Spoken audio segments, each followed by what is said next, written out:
Hello, it's me, Steph again. I got coffee and cigarettes. This talks about sobriety, and from a religious standpoint and a practical health standpoint, which are kind of the same to me at this point. But I'm going to talk to both audiences, although it would be nice if it was one, like when Jesus talks about, the two become one. So that you're not living in duality and lies or false acts of personality, and the truth will make you free. It says in the Bible, first of all, I used to do drugs. I'm 37. When I was young, I was doing LSD when I was 12 that I was buying at the Oxford Valley Mall. It was basically like a drug mall at that time. I was shooting heroin and cocaine when I was 14 years old, and I got sober while I was in high school, and I went to rehab for 48 days, and I never shot drugs again. I did have temporary, momentary, small relapses over the course of my life, never with shooting drugs again, and I had smoked weed and stuff after that, and then I started drinking, and that became an obvious problem to me, and I'm sober. Over 6 months right now from alcohol and weed. But what I learned, I was reborn, I'm a reborn Christian. I was reborn in 2014, and I've been reading the Bible ever since then. I believed when I was young. I went to church for a little bit, and I believed in God and Jesus and the resurrection of Jesus on Easter off the cross. That's all I knew. No matter what happened throughout my later days, I still knew that in the back of my mind. But I've been reading the Bible, and it talks about people who abuse substances. First of all, in the Old Testament, it says drunkards do not go to heaven. That's God saying that. So don't be excessive in drunkency, in lusts. Drunkency is not always just in the in drinking or doing substances and chemicals. It can also be an excessive lust for something, like people getting drunk on certain overexcitements or drama or evil or bloodlust or certain acts. I saw something like that in a kung fu movie, the drunken master versus the mantis, and the one says that drunkency is not just in the drink, and the other things from the Bible, this is the Word of God, so it's good to know it, and it might save some people from falling down this path to hell or eating their own children. It says something about people doing that, it's like they're eating their own children, and it says that certain people who do a lot of that type of drunkency, they may become like the ones that eat their own children. And there is a way in which this actually plays out, and if you look at our society with the Planned Parenthood, Sonomics, fetus selling contracts, them talking about the fetuses in the food. There's that thing with the Luciferian false Jew, New York kind of mob church that's been there for 100 years, where that Finkelstein guy talked to that white supremacist supposedly, and they had that conversation, and he said they had been cutting people up. They looked at the general people and the poor as the goyim. They said they only married the good ones that they liked. Some kind of perverts they are, but they were feeding the goyim back to themselves in burgers and sausages, he said. It was like something they were doing for years, just chopping people up and making mincemeat burgers and sausages out of them. And then you hear about Sonomics, Planned Parenthood, them experimenting with live fetuses, food, artificial food additives, food flavor enhancers, and them also finding human material bonded into even drugs at some point. Like stuff was coming out of Korea and reported that they found baked human flesh in the pills, and there's been a lot of stuff like that reported. If you start researching it, you'll find a whole bunch of disturbing things, whether it's in food or drugs. And you can see in a even metaphorical but not metaphorical at all way, so it's really the same, how when people live a life of substance abuse, say you have someone who's a crazy alcoholic, a crazed, really over alcohol use alcoholic, or a meth head, an extreme dope head, a crack head, that you can see the toll it takes on their family and their children. You know, there's been people who've done horrible things to their children. They've sold their children, pimped their children out, abused their children, terrorized their children, married or let in bad people into their homes who hurt their children in horrible ways.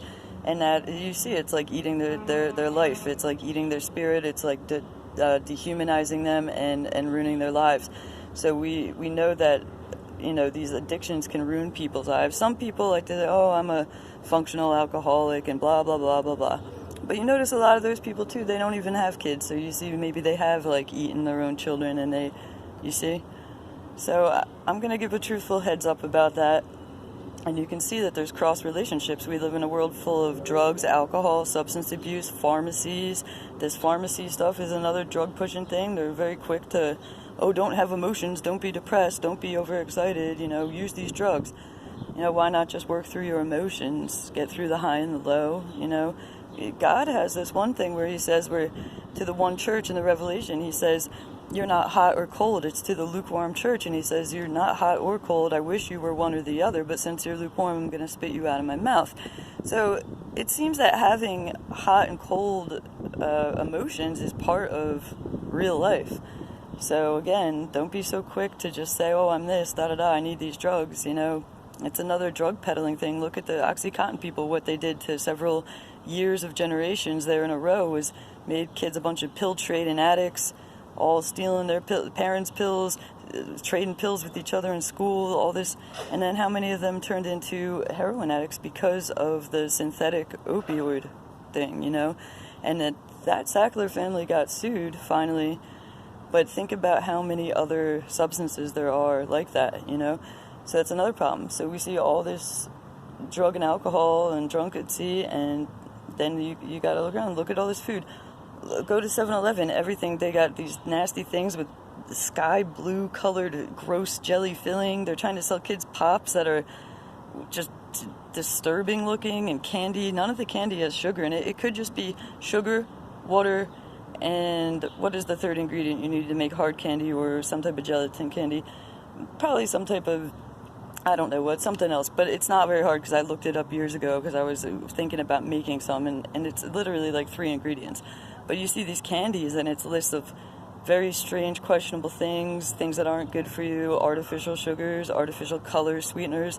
People don't even know where the stuff is derived from exactly. I'd say it's very suspicious at the least. Another thing, God says in the Bible not to feed him anything with yeast in it, to not put anything with yeast in his temple.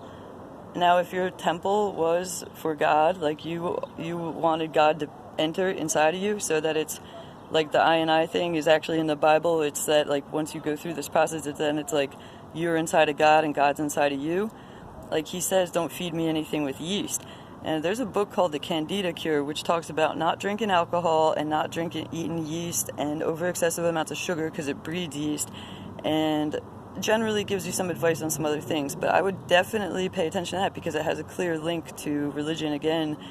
And in physical terms, it looks like this book was pointing out how most diseases could be avoided in the first place or cured by avoiding those types of things that breed yeast, because candida yeast is something that's in your body, in different parts of your body and in your organs and in your mouth and, in your digestive tract.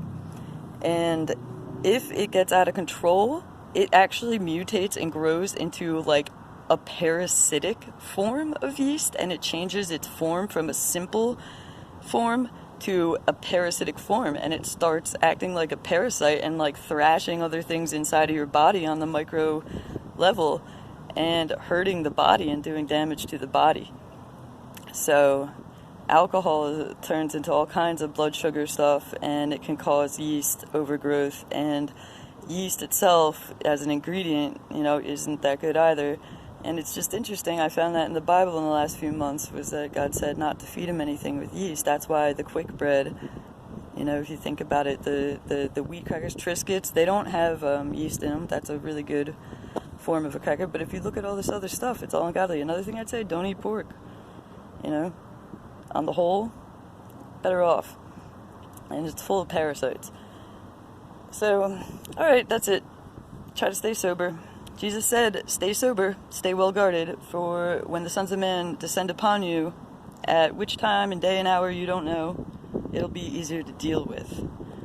And God said in the Old Testament, heaven's not for drunkards, so try to get straight, or at least down to a very moderate level to maybe have a drink once in a while, or on a holiday or a wedding or this and that, but try to not depend on substance abuse, and try to quell that kind of energy, or that, just work through your things as they are, whether you have to cry and be sad or happy or this and that.